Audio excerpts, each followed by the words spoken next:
বলেছিলাম। দেখুন বন্ধুরা, বিভিন্ন ধরনের মাছ বলেছিলাম, তো সত্যি আমি বড় বানগুচি জালিটাকে নিয়ে আসার জন্য বলছি, বড় বানগুচিটাকে কত বড় পরিমাণে বানগুচি একটা এসছে। একটু চলো পাড় দিকে নিয়ে যেতে হবে, জলে পড়ে যাওয়ার চান্সটা বেশি। একদম প্রচণ্ড শক্তিশালী মাছ আর কি। হ্যাঁ, এটাকে কন্ট্রোল করা মুশকিল, তাই তোমরা দেখো এর গায়ে কেমন একটা পা দিয়ে থাক জালিতে। হ্যাঁ, চাকা চাকা একটা দাগ। আমি জুম করে দেখানোর চেষ্টা করছি।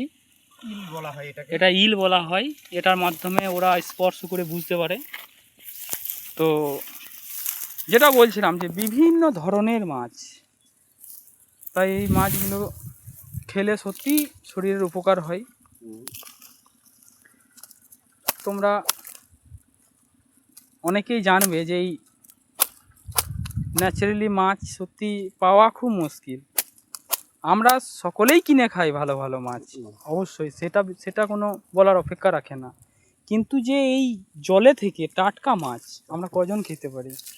আমরা সব কৃত্রিমভাবে চাষ করা মাছ বাজার থেকে কিনে খাই, যেগুলো সত্যি অস্বাস্থ্যকর বা শরীরের পক্ষে হানিকারক, আমরা সকলেই জানি। এখন তো মাছে বিশেষ করে ফরমাইল এত পরিমাণে ইউজ করা হচ্ছে, এই ফরমাইল স্লো পয়জন বলা চলে, মানুষকে মৃত্যুর দিকে ঠেলে দেয়।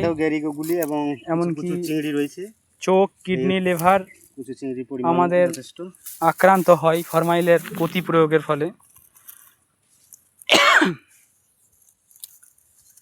তো বন্ধুরা দেখতে থাকো, আরো অনেকগুলি হুড়ি রয়েছে, আর কোনো চারখানা মতো আছে। তো আমাদের চ্যানেলটির সাথে জুড়ে গিয়ে শ্মশান বন্ধুরা, এই শ্মশানে সকলকে চলে যেতে হবে। অহংকার থেকে আরম্ভ করে আমার বলে কিছু রইবে না, এই শ্মশানেই সবাইকে যেতে হবে। অহংকার, বড় ভাবা, নিজেকে কষ্ট দেওয়া এগুলি কিন্তু কিছুই থাকবে না, এই মহাশ্মশানেই সবাইকে সমাপ্ত হতে হবে। অথচ আমাদের কিসের এত অহংকার, ভাবতেও পারি না। জীবন যে এত ছোট, তারই মধ্যে অহংকার, বদমাশি বুদ্ধি, লোককে খারাপ করা, হিংসা করা এগুলি থাকে। কিন্তু মানুষ এই শ্মশানে একদিন শেষ হবে, কেউ বলতে পারবে না যে আমার এই শ্মশানে আমি যাব না। সত্যি কথা বলছি,